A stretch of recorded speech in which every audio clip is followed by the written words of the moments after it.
Okay, Chamrip sorting off. Savakum. Hello, everyone. Welcome to this joint session from the Center for Khmer Studies and the Wenner-Gren Foundation. I'm Eve Zucker. I'm the president of CKS, the Center for Khmer Studies, and I'm thrilled today to be able to co-host this special event with the Wenner-Gren Foundation. I'm very excited about this as an anthropologist myself. And I hope that all of you out there, in anthropologists and non-anthropologists out there, will have an opportunity to learn a little bit about Wenner-Gren and the various opportunities offered. With me today is the president of Wenner-Gren, Danilyn Rutherford, who worked in Papua New Guinea actually, and was a professor also at the University of Chicago and UC Santa Cruz. So I'm going to turn it over now to her to explain the wonderful programs that Wenner-Gren has to offer. And so over to you, Danilyn. Thanks so much. Thank you. I appreciate the opportunity. And I want to thank all of you from the Center for Khmer Studies for helping us organize this event today, including Eve, also Dr. Someti Swang, and Ms. Sovansari Huang, who is taking care of the Facebook live stream. So I know some of you may be watching on that. I want to say a little bit about housekeeping. First of all, we do have Khmer language translation available, and that's available both for the audio. You can also have access to cart captioning that's in Khmer. So I'm going to put that link in the chat right now if anyone wants to go to that. This session is cart captioned, so you do have the option to follow along with English language captions or with Khmer language captions, or to follow along with audio in Khmer. And when it comes time to ask questions, if you want to ask questions in Khmer, we can definitely handle that. So so there are options available for that. My goal today is to introduce you to the Wenner-Gren Foundation. I'll begin by telling you a bit about our history and mission, describe some of our programs, and then focus in on our research grants. I'll spend a bit of time describing what is involved in applying for funding by going through the questions that we invite applicants to answer for our dissertation fieldwork grants and our post-PhD research grants. And this is going to be informal. There will be lots of time for questions. So I want to go ahead and share my screen because I have some images. So I always like to start out by talking about the history of Wenner-Gren. The Wenner-Gren Foundation was created in 1941 by two men who knew nothing about the discipline of anthropology. One of these men was Axel Wenner-Gren. He was the founder of the Electrolux Corporation. Think refrigerators and vacuum cleaners. He was also one of the wealthiest men in the world. This is his pleasure yacht, the Southern Cross, which he bought from Howard Hughes.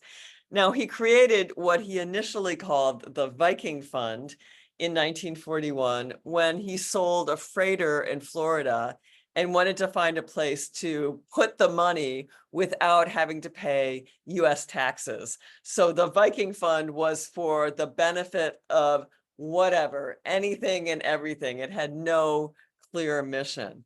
It was this man on the far right, Paul Feos, who was a Hungarian avant-garde filmmaker, who convinced Wenner-Gren to devote the Viking Fund to support anthropology.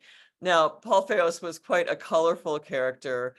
He made his name in Hollywood with the last 5 minutes of the movie about the last 5 minutes of the life of a man who was trying to kill himself by drowning, had trouble making further successful commercial films, and decided to reinvent himself as an ethnographic filmmaker. He was also something of a pathological liar.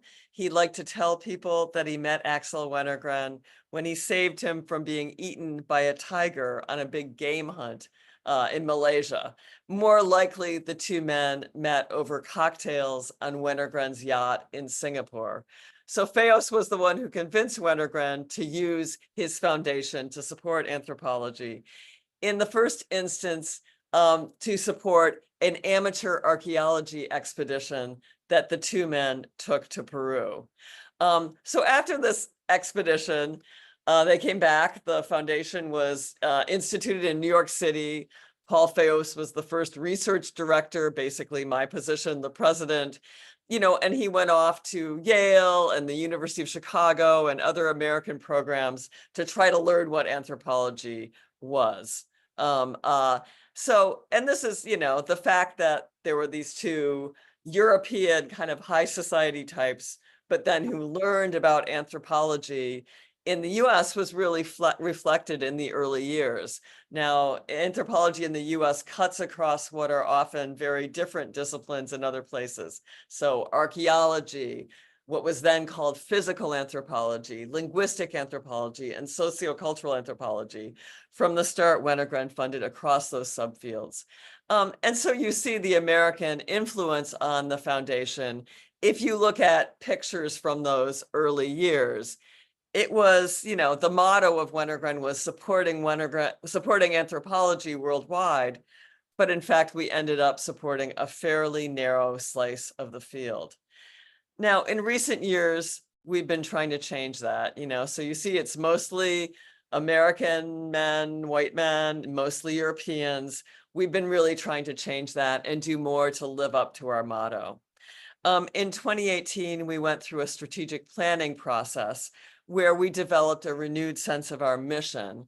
And our mission is we're committed to playing a leadership role in anthropology, helping anthropologists advance anthropological knowledge, build sustainable careers, and amplify the impact of anthropology within the wider world. And we dedicate ourselves to broadening the conversation to reflect the full diversity of the field. So, our priorities have nothing to do with our founder. We are completely an endowment-driven institution. The men who founded Wenner-Gren are long gone, so we are really free to use this resource to support anthropology. So we support the advancement of anthropological knowledge across the different subfields and specialization.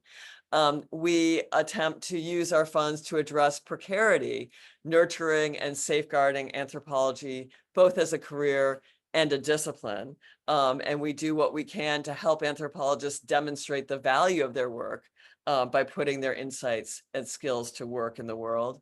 We work to amplify the impact of anthropology. And that's a way of sort of promoting the idea that anthropology has something to say to broader publics. That's something that we do. And then finally, and perhaps most importantly for achieving all those aspects of our mission, we try to foster inclusion. We try to promote a truly inclusive vision of anthropology that celebrates its global diversity and honors the ethical obligations born of anthropological work. Now, we have programs that help us achieve these goals. We support research, right? We have dissertation fieldwork grants, and these are for individuals who are enrolled in a doctoral program in anthropology. It's up to $25,000 to 12 to 18 months of research.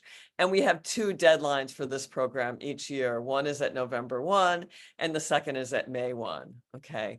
And here, we're looking for work that's really going to advance anthropological knowledge, and we're very open in terms of topic, methods, subfield. So yeah, this is like one of our largest programs. We also have post-PhD research grants, which are for individuals who have already received their PhD. And like the dissertation fieldwork grants, it's in anthropology or a related field. And again, these are projects that advance anthropological knowledge, pioneer new approaches within the discipline. And again, it's $25,000 for 12 to 18 months of research. And the deadlines are November 1st and May 1st of every year. We also have engaged research grants, and these are to support research partnerships that include both anthropologists or scholars from related fields and individuals from communities that have historically borne the brunt of various kinds of marginalization. So these are projects in which the partners really work together to formulate the research project. It should be meaningful, not just in advancing an anthropologist's career, but also addressing felt needs and interests from a marginalized community. And again, this is $25,000 for 12 to 18 months of research. And we just have one deadline for that program, August 1st of every year. And you need to choose. Either you can apply for a dissertation fieldwork grant or a post-PhD research grant at May 1st, but then you can't apply for an engaged research grant at August 1st. If you applied for an engaged research grant, you can't have that application in motion and then apply for a dissertation fieldwork grant or a post-PhD research grant. You can only have one research grant application going at a time. So yeah, if you do this kind of work, you might want to definitely look into this program. We also support writing projects. We have the Hunt Postdoctoral Fellowship, and this provides $40,000 US. And it's generally for around 9 months of writing. It can be as little as 6 months, depending on, what your situation is. And the next deadline for this is May 1st, 2025. So it's really to help, someone who's relatively recent with their PhD to complete a major writing project. We have the Wenner-Gren Fellowship in Anthropology and Black Experiences. It's optionally residential at the School for Advanced Research, and this is $50,000 for 9 months of writing. The next deadline will be November 1st. We also support film and media projects. We have the FEOS Fellowship in Ethnographic Film, which is $40,000 US for 9 months of work completing a film or media project, and the deadline for those is always May 1st. And then we also have other grants. We support meetings with conference and workshop grants, up to $20,000 to support a virtual or in-person event. The conference grants go to international gatherings where that $20,000 US can help people attend the event and participate fully in ways that they might not otherwise be able to. The workshops are smaller, more intimate meetings. Sometimes it's a group of scholars who are pulling together a special issue or an edited volume. In other cases, it's scholars coming together around a challenge facing the field as a whole. Maybe it's methods or ethics, right? So this is actually a good program to know about too. If you're interested in bringing some people together to work intensely, the workshop grants are a good award to look into. And the deadlines here, we have 2 a year. One is December 1st, and that'll be, 2024. And then the next one will be June 1st, 2025. We host events, symposia and seminars. This is a picture from The Price of Wealth, which is one of our recent symposia. Following our strategic plan, we've really retooled this program so that the meetings that we hold are more emphatically interdisciplinary than they were in the past. So this was a group of equal number of economists and anthropologists coming together to talk about inequality. And it has resulted in 2 special issues in journals, one in the Review of Political Economy, where the economists each have a paper and there's a commentary by an anthropologist. And then the anthropological papers will be coming out soon in Current Anthropology, and there'll be commentaries by the economists. And, the most recent one was on race and athletics. That was in March 2024. Basically, we accept letters of intent every year in October for this program. And it's basically telling us about your idea, some possible participants, but Wenner-Gren is really very intensively involved in planning and hosting the event. We take care of all the logistics. We work with you on the organizer statement, and we work with you to identify participants. So if you have an idea of a exciting interdisciplinary meeting, we would love to hear from you. We would love to be supporting more that are organized by anthropologists from outside of Europe and North America. We also have Wenner-Gren seminars, which are intergenerational meetings, bringing together emerging scholars and established scholars around a key issue within the discipline. And this is a picture from our most recent one, which was on Anthrocast, which is a legacy fossil casting program that Wenner-Gren run. And it's come time to make decisions about what to do with that collection. So we brought together experts from around the world in paleoanthropology and forensic anthropology and multi-species ethnography to help advise us on that. Our next one is going to be around biocultural anthropology. And the next deadline for letters of intent is April 1st, 2025. So we also support doctoral training. If you're an individual from a location where advanced training in anthropology is hard to come by, you can apply for this. You need to have a letter from a home sponsor, which is someone from who you've already studied with, and then a host sponsor, someone from the program where you would like to go. And this is $20,000 per year for expenses, and it's renewable for up to 4 years. So if you're interested in that, definitely look into it. The next deadline is March 1st, 2025. And then we have the Wadsworth African Fellowship, which is for African students who are seeking doctoral degrees at South African universities. The next deadline for that is December 15th, 2024. And then finally, we have capacity building grants. That's $5,000 to $20,000 for collaborative capacity building projects. This is the only program that Wenner-Gren has where we have themes. So we had the theme of anthropology and COVID-19. We've had the theme of racial justice and anthropology. We've had the theme of ethical treatment of human remains.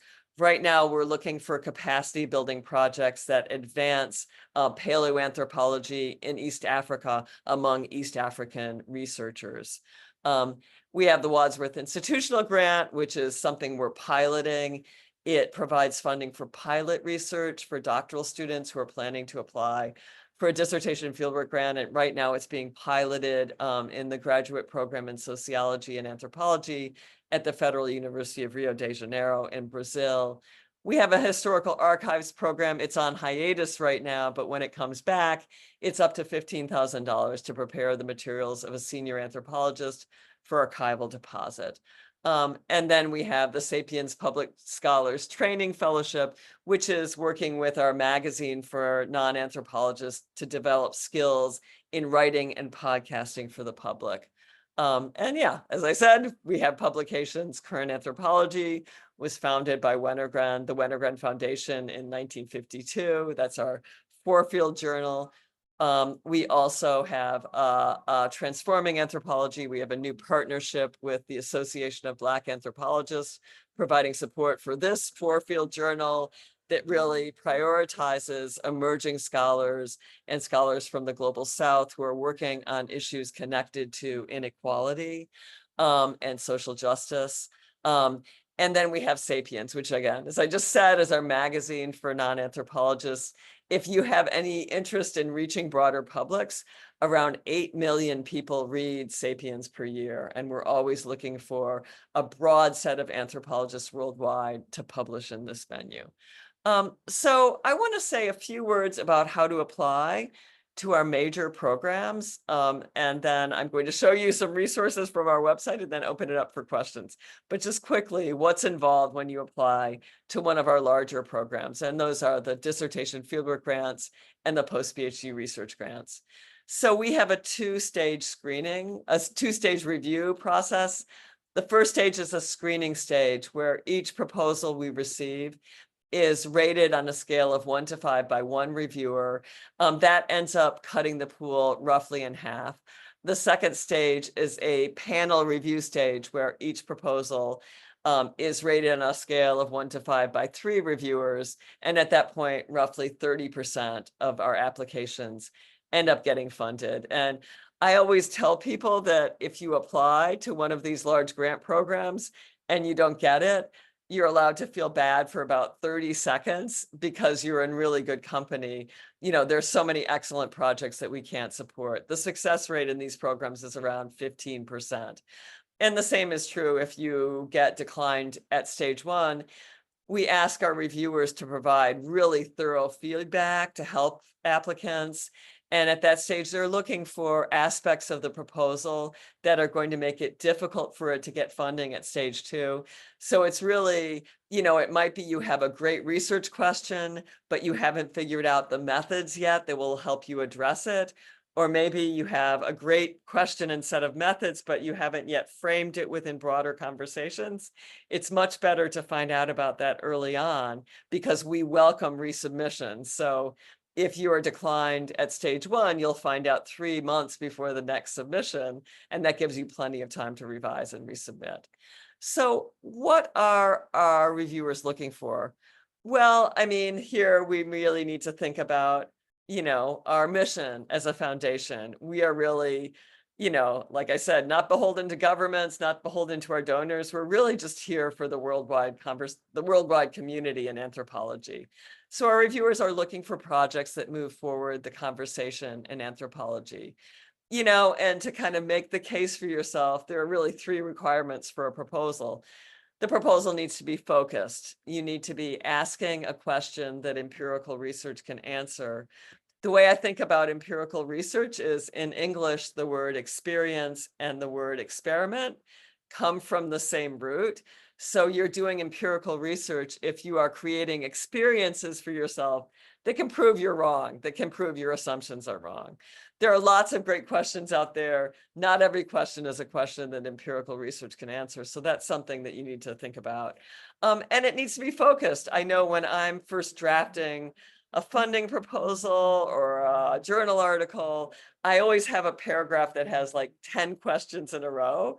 And that's fine. Part of the process of developing a project is figuring out which question is really at the heart of your inquiry.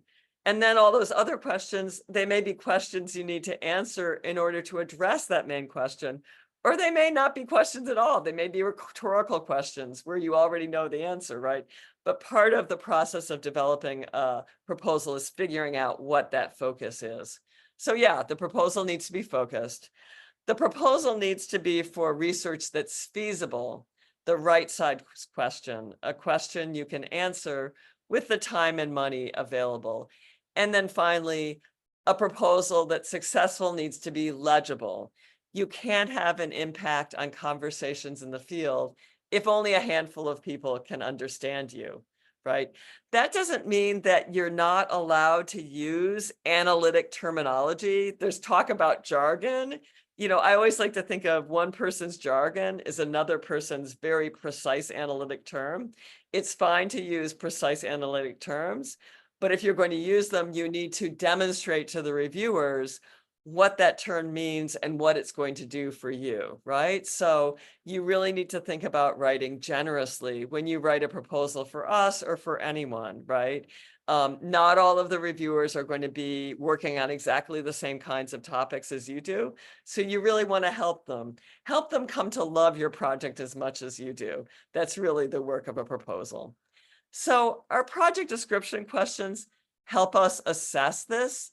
The first project description question is: describe the purpose of your research. What will be the focus of your investigation? What is your main research question? What other questions will you need to answer to address it? And we have this note that we are evaluating your application in uncertain times. This is something that I think COVID made a big difference for researchers. They really needed to think like at a high enough level of generality that if they weren't able to do face-to-face research, they could figure out other ways of addressing the question. So we say this: formulate your objectives clearly and carefully, find a focus that will allow you to address your questions through a range of different avenues. So it's a good idea when you're working on this question. Well, you want to work really hard on the very first paragraph and your answer to this very first question. It's probably what you'll use for your abstract. The abstract of your proposal is very important. We use it to assign reviewers. We look at it when we're making decisions. You want to begin with the big question or debate in the field that your findings will address, and then narrow in on the specific question that you're going to ask, the main question, and then the subsidiary questions that you're also going to need to address.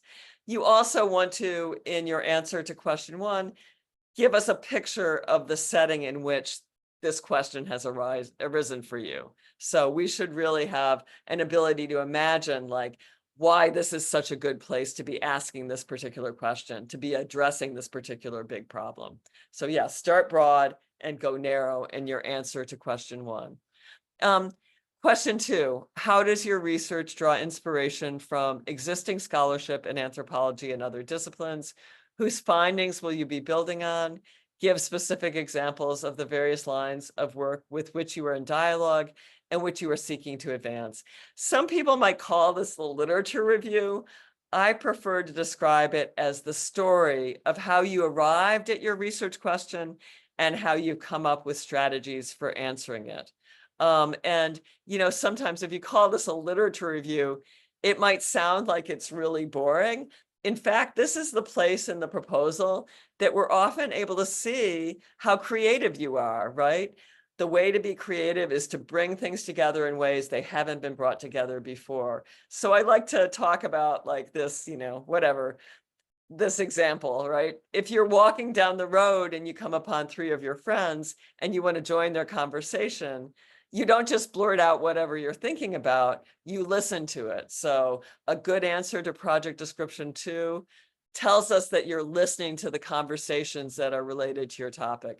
But when it comes time for you to say something to your friends, you don't simply repeat word for word the most recent thing you heard. You don't repeat them, you add something new. So this is also the place where you're going to show you're going to add something new. And sometimes that's comes from bringing together, you know, literatures that aren't often brought together in this way. It might be bringing together a literature from anthropology with a literature from another discipline. It might be bringing together some of the wisdom of the people who you're going to be working with for your research. But again, you know, thinking about like, how do you bring things together in new ways? That's really important for coming up with a compelling project. Question 3 is the methodology, and it comes in 2 forms. The first question you'll need to ask is, what evidence will you need to collect to answer your research question? How will you go about collecting and analyzing the evidence? And this is the best case scenario, a description of the research activities you'll be able to use if you're able to travel and meet with participants and collaborators safely and ethically in person. We also ask you to come up with a plan B, which is a strategy that will allow you to address your research questions should conditions change. If you're not able to travel or meet in person, how will you address your research questions? What methods will you use to ensure that your research is safe and ethical? We started doing this during COVID because we wanted our grantees to be able to pivot to remote methods if they were not able to travel.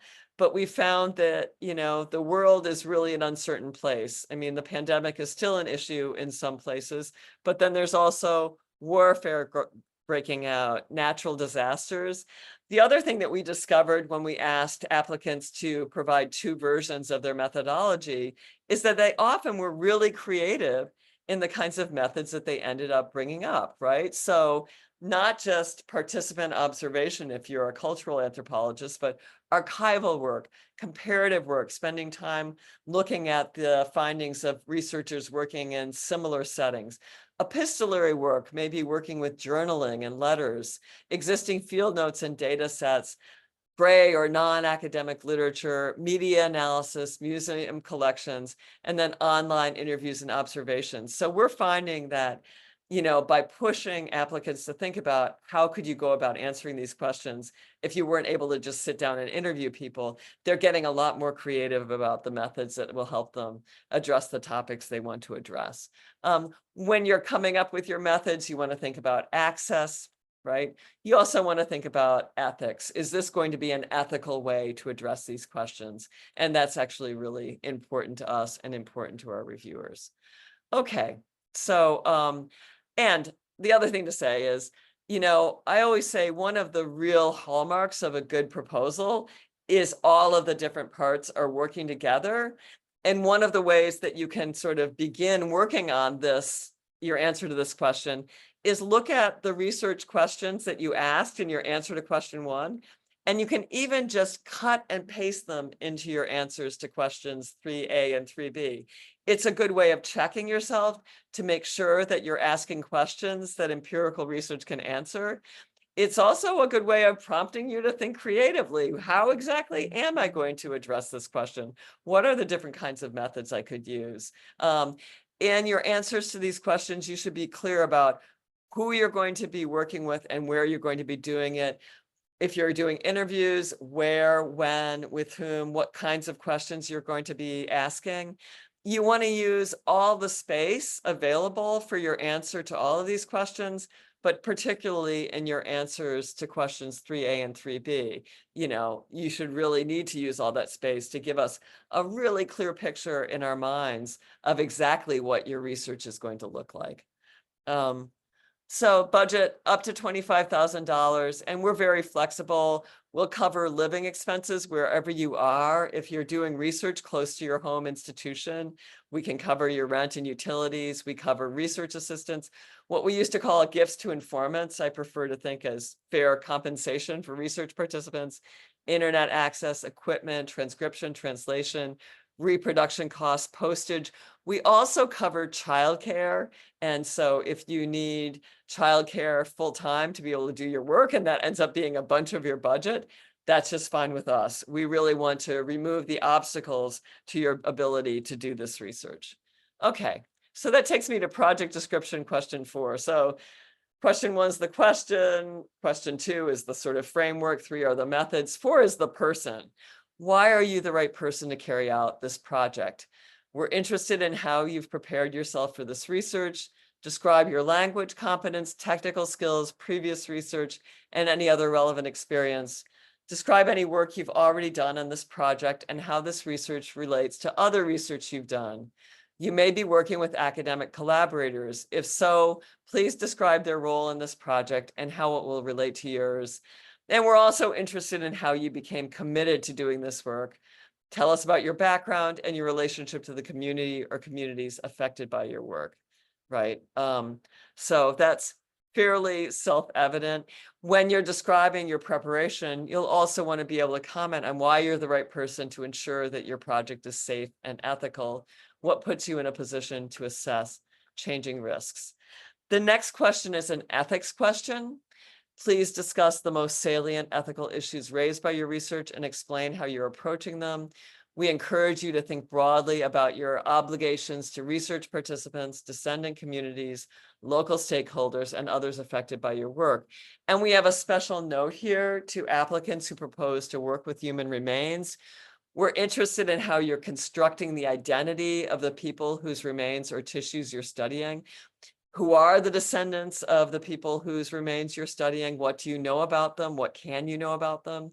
And the efforts that you and the institutions you're working with have made to engage with those descendants and those descendant communities. So this is a relatively new question in our application, but we've been really impressed by how seriously our applicants have been taking it. There's no one right answer. It's not like, if you're in a university in the US, and I think in other parts of the world, there might be an ethics board at your university that you have to go through. And that's mostly about anonymity and just the immediate risks of the research. We want to see that you've thought broadly about the social, political, and legal implications of your work, and not just the immediate ones, but what will happen as a result of you publishing this research. Think about the context where you'll undertake the project. What debts will your research create? What do you owe to the people who've made your research possible? And this is true for all anthropologists, not just those who are working with living people. If you're doing archaeology, you might be excavating land. Whose land is it? If you're working with non-human animals, you might face some really special ethical obligations. Basically, we just want to see that you've given all of these issues some thought, right? You've thought about what is it that is making it possible for you to do this research? And it includes like archival research as well. Like, how did these documents end up in this place? What kind of, histories do they actually represent? And what are your obligations given these histories? So yeah, no one right answer to this question, but we do want to see that you are educating yourself and that you've thought hard about, the sort of tough questions that anthropologists really need to be asking themselves these days. Okay, that takes me to the final question, which is kind of what's the point? What contribution will your project make to anthropology? Please note that the Foundation's mission is to support innovative research and researchers. We are interested in funding scholars who will do more than simply add to an existing body of knowledge. Describe how your project will bring new insights to the field as a whole and help the discipline live up to its full potential. So this is short but deadly. You only have 500 words. And again, like I said, it's what's the point? What's the point? You don't want to be too broad. You don't want to be too specific. Keep in mind, this is the last thing a reviewer will read. If you kind of approached question one by starting broad and going narrow, a good strategy for this question is to start narrow and go broad. Start with the specific findings and what their implications will be, and then go broad to the broader implications of your research. Other people working on different topics and problems should benefit from what you've done. And the way I kind of can tell that someone has put together a really good answer to this is I have two reactions upon reading it, and they're in rapid succession. The first one is, wow, I didn't think of this as a possible implication of this research. But then my second reaction is, but this makes complete sense given everything that I've learned in the proposal so far. So you're not springing climate change on us if you haven't set that up at all in the rest of the proposal. And again, this is a place to emphasize a good proposal is a proposal in which all of the different parts are working together. So when we get to the end, we're surprised, but then it makes sense given what you've told us about the research. So probably my most important tip, and I'm going to stop sharing right now and actually go to our website, is to look at the materials on our website.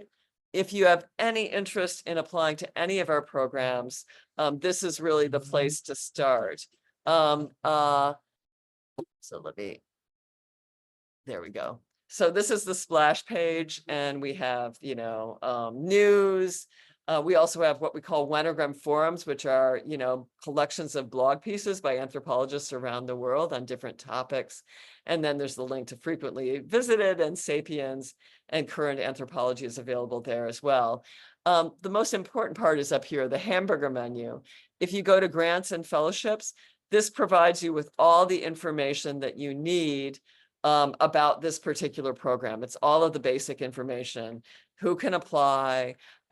We also provide, what's the award money, what's the application deadline, eligibility, who's eligible for this grant, evaluation criteria, the application procedures, and then when the, 3 months before the deadline, then you can actually just apply right from here.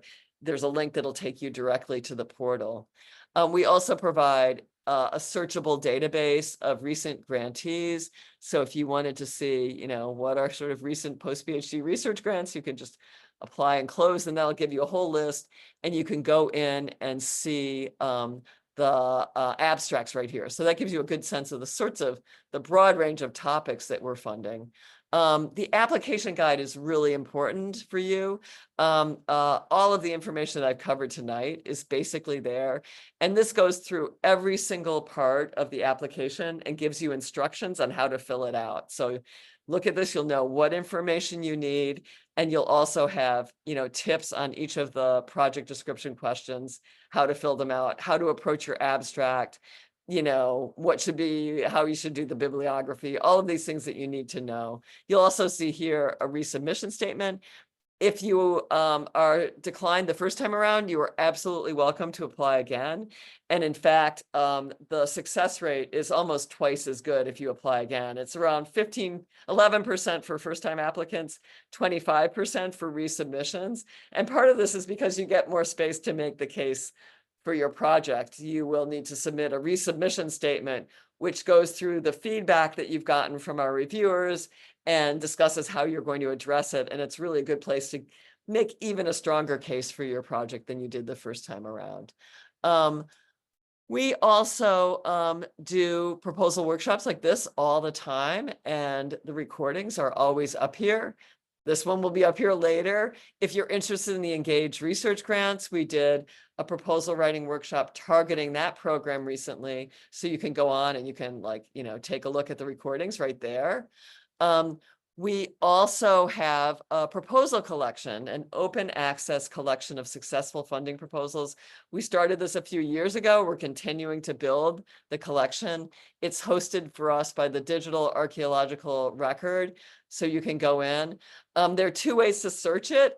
If you want to search, say, on a place, you should use this bar just on the splash page. You can search for Lebanon, and that'll bring up these proposals. You can also use what they call the child collections, but you want to be careful with this. Basically, if you're going to search on this, only search on our grant names. Don't actually search on any of these other keywords because it'll take you out into the rest of this database. So you want to stick with the Wenner-Gren database. So yeah, so say you wanted to look at, a recent archaeology dissertation fieldwork grant proposal, you can go like this. And basically, this particular individual provided both the declined application and then the application that was approved. So this could be super helpful to see what this grantee did to improve their proposal between the first application and the second. So if you want to look at it, you actually do need to register. No one sells your name or does anything bad with your data. It's simply for us to track usage. So basically, you get an account and then you log in, and you're able to sort of download the application to your own computer, wherever it is you want to look at it. So that's kind of all I have to say. I know that's a lot of information, but I would love to open the floor to questions to anyone who has them. If you look on the bottom, if you'd like to use the Q&A function, that would be a good way of doing this.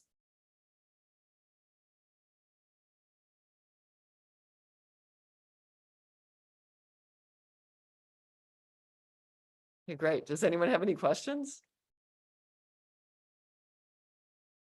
Hi, Danilyn. Thank you Hi. so much for all that very useful information and all the tips on how to write the proposals. Maybe I'll start off the questions here. I'm wondering if you could talk a little bit about well, for people who English is not necessarily their first language, if you could talk a little bit about how on your side you receive those proposals and obviously you talked about things like jargon and so forth, but in these kinds of cases that might not exactly be the issue. It just may be that the English is a second language and you're trying to translate things to write the proposal in the first place. So I'm wondering what kind of advice you'd have for people in that situation. So we are really thinking hard about this question of language. I mean, one of the things that we've done in recent years is to try to add reviewers from the sorts of parts of the world where we would actually like to be able to fund more applications, right? So making it more likely that you may be reviewed by someone who understands where you're coming from and the challenges that you might face linguistically. We tell our reviewers that they should not dock anyone for grammar mistakes or style mistakes, that they should evaluate the proposals on the basis of the ideas, and that's very important. We're also trying to do more work to provide as much sort of guidance as we can to prospective applicants. We've begun to sort of collect data on whether or not people get their proposals translated, right? To understand, if people are investing resources into that. Basically, if people are going to invest resources on translating an application, we want to make sure it's as good an application as it possibly can be in the original language before people devote that energy. But yeah, it is something that we really prioritize, which is really trying to move beyond the usual suspects in terms of who's been really successful in getting these grants, and really to reach out to people who come from different traditions of anthropology and, different scholarly languages. We're currently piloting a training program with colleagues in Brazil that's directed at Afro-Brazilian and Indigenous anthropology PhD students. And that's one where we're actually doing the training, both in Portuguese and English, and we're kind of experimenting with different sort of modes of translation. We're not quite there yet, but we have begun to think about like, okay, AI, are there ways to sort of like use those resources in a way that would be safe and ethical for our applicants? We don't yet have an answer to that question, but that's another thing that we've begun to think about as well. So yeah, it is an issue we think about, and we do tell our reviewers not to kind of dock someone simply for language. But yeah, we're available. We're quite aware that it's a big problem, right? If you're used to this, there's also the genre. There are different genres of proposal writing. So what we're trying to do is just provide as much resources, training, just give people a sense of what a proposal should look like, as we can, and then just diversify who's actually reviewing the proposals. Yeah. So don't be scared. The other thing I'll say is, we at stage 1, applications that have an average review score of 1 or 2, which within Wenner-Gren is a very positive score, are automatically passed forward. Those with review scores from that one reviewer of 4 or 5 are pretty much automatically declined. With the 3s, we have a lot of leeway. So in an all things being equal situation, an applicant from Cambodia would have an advantage over an applicant from the United States. And the same thing goes, at stage 2, we look at the average score across the 3 reviewers. Applications with an average review score of 2 or lower are pretty much automatically funded. Those with an average review score of 3 or higher are pretty much automatically declined. And with the 2.3s and 2.7s, we fund as many of those as we possibly can. And again, we think about our mission and how we're trying to really promote a more inclusive vision of the field. So an applicant from an institution in the Global South will have a better chance of getting a grant with a 2.3 score than someone from the Global North. So yeah, the point being, try. You can't win if you don't try, and we really do try to be as helpful as we can.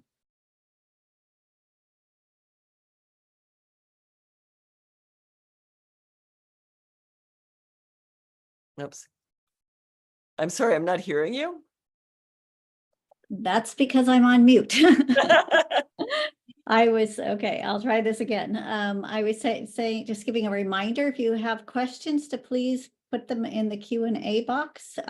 Please, don't hesitate with your questions. A lot of territory was covered, and I'm sure that there's quite a lot of questions to be had. I'm going to ask another question in the meantime, which is, you mentioned at the beginning of the webinar that that Wenner-Gren funds proposals from people that are not just anthropologists, whether social, cultural, biological, or archaeological, but also sometimes fields outside of that are related. Can you talk a little bit about that for a moment? Sure, absolutely. We fund in anthropology and related disciplines. And part of that is because what Americans call anthropology actually might be defined differently in different places. There are some countries in the world where archaeologists are in a completely different division of a university than cultural anthropologists.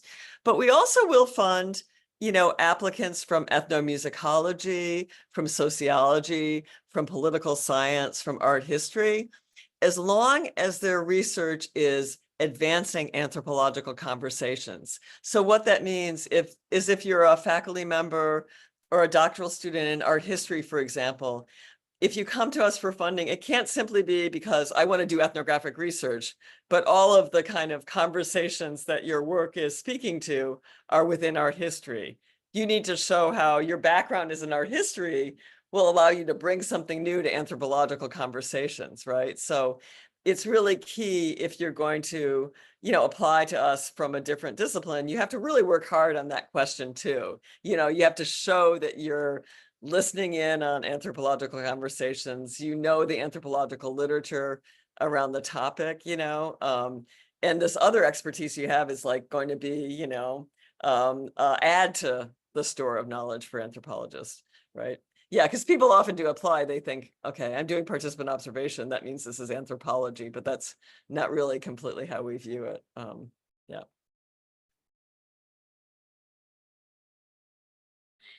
And what's the deadline for the next round for a postdoc and doctorate? November 1st. Okay. November 1st. Yeah. Looks like there's a question. Great. Yes, thank you very much. My name is Ellie B. K from Leb K from Cambodia. I'm currently pursuing a PhD in linguistics in France. My main data comes from Cambodian Cham manuscripts written in Cham script. Is there a chance for a person like, in my case, to apply? I need to travel around Cambodia, visiting 3 provinces to select data because no comprehensive collection work has been done yet. And would you like to raise your hand? Because I can unmute you and then you can tell me a little bit more about your research. It sounds really interesting.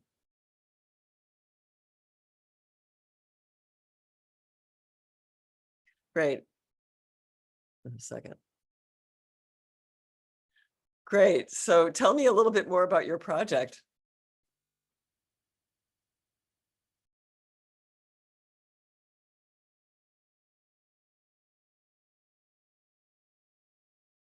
Sorry, I'm not hearing.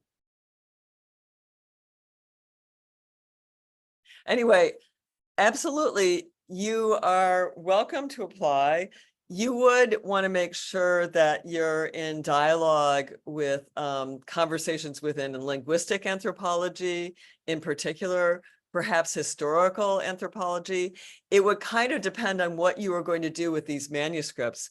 If you are going to use the manuscripts to illuminate sort of history, society, and culture, right? If you were going to sort of situate them within their cultural context, that could be a super interesting project for us.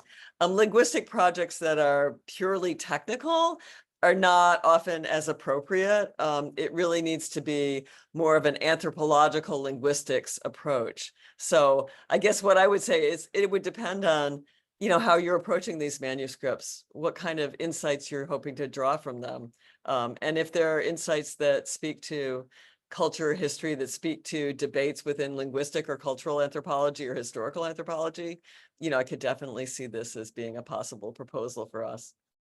Yeah, thank you. For yes, for my PhD, I analyze as a linguistic study, but the manuscript is more than just linguistic stuff, right? Like you mentioned, like, yes, of course. But in right now, I just do in linguistic. So I a little bit far from your platform. I'm sorry, but yeah, please, thank you so much. Well, in the future, if you have another project that's more, you know, appropriate, you'd be more than welcome to apply.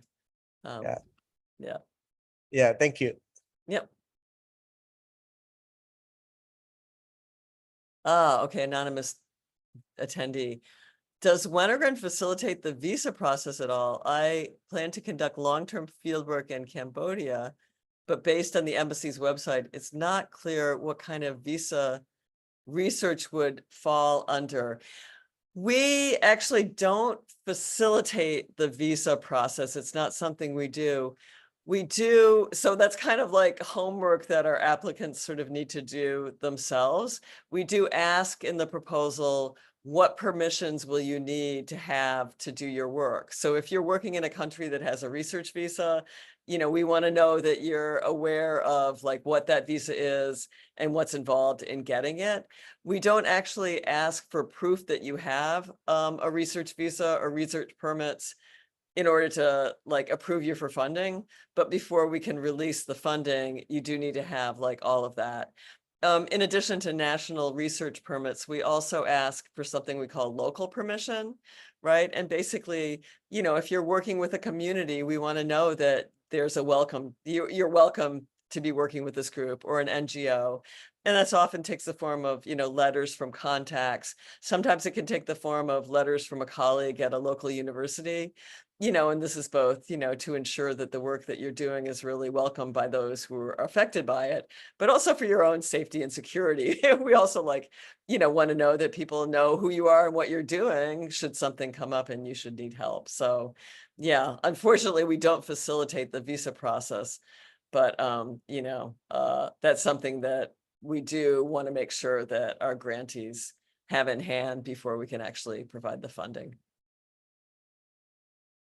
So yeah, you may need to talk to colleagues, you know, and just sort of reach out through your networks to find out what exactly is involved in that. All right. Are there any other questions?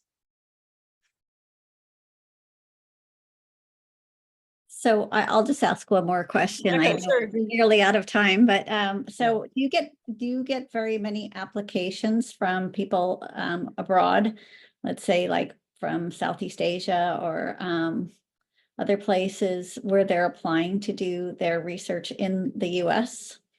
We do get those sorts of applications. I would love to get even more of them, but we're definitely seeing an uptick in those kinds of applications. And I know that's something that, you know, many of the scholars I talk to and, you know, India, South Africa, Brazil, you know, this idea that, you know, you're supposed to only do research in your own place if you come from someplace outside of Europe and North America. That's actually quite offensive, you know, I think. So yeah, we have supported some exciting work. We supported a project by a Brazilian scholar in Mexico, other Brazilian scholars working in Mozambique.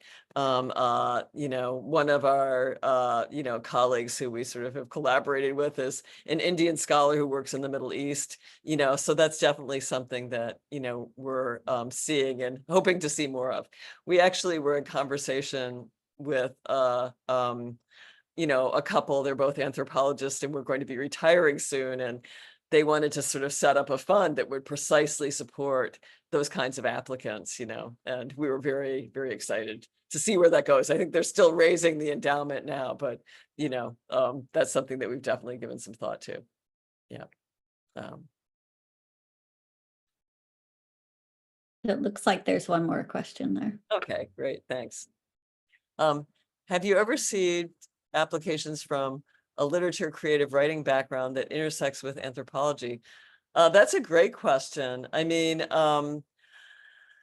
if it was someone who was either in a doctoral program and, you know, it wouldn't necessarily have to be in anthropology, you know, it could potentially be in history and literature. I am thinking of like one that we did receive like a couple of cycles ago. We did receive an application from a faculty member in an English department for a project that worked with documents, but was trying to think about this in relationship to anthropological debates on, you know, historical consciousness and so on. So yeah, definitely applications from individuals who have that kind of background are welcome.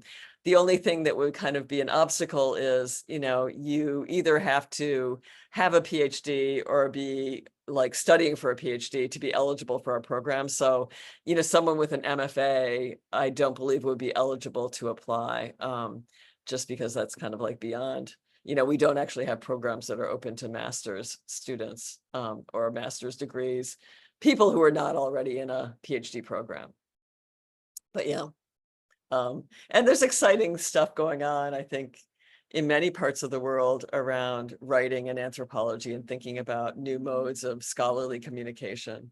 So we recently supported an engaged research grant, which was an anthropologist who was working with Afro-Brazilian women in this sort of like history writing project where they were writing their own kind of personal histories and placing them in the context of their community. And yeah, that ended up being a really exciting project. So yeah, writing is something we definitely have supported.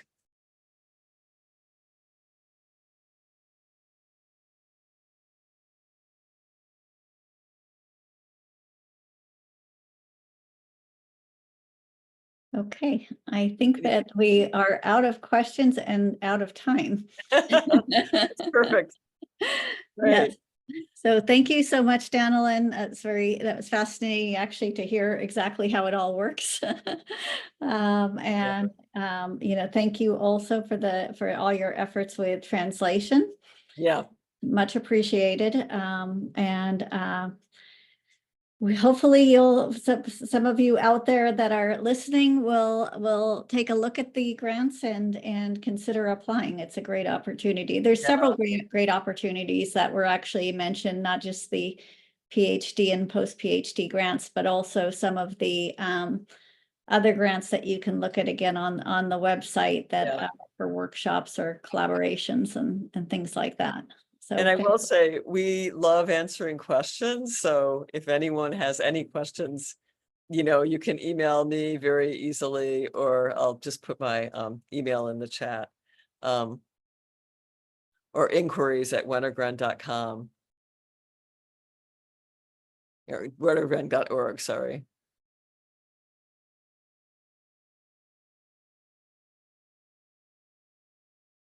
Yeah, so if you have any questions, we would love to hear from you. And thank you so much. Thank you so much for setting this up. I really appreciate it. Yes, thanks to everybody, all the behind the scenes people. Lots going on. together. Yeah, And thanks, of course, to our audience for Okay. coming and Great.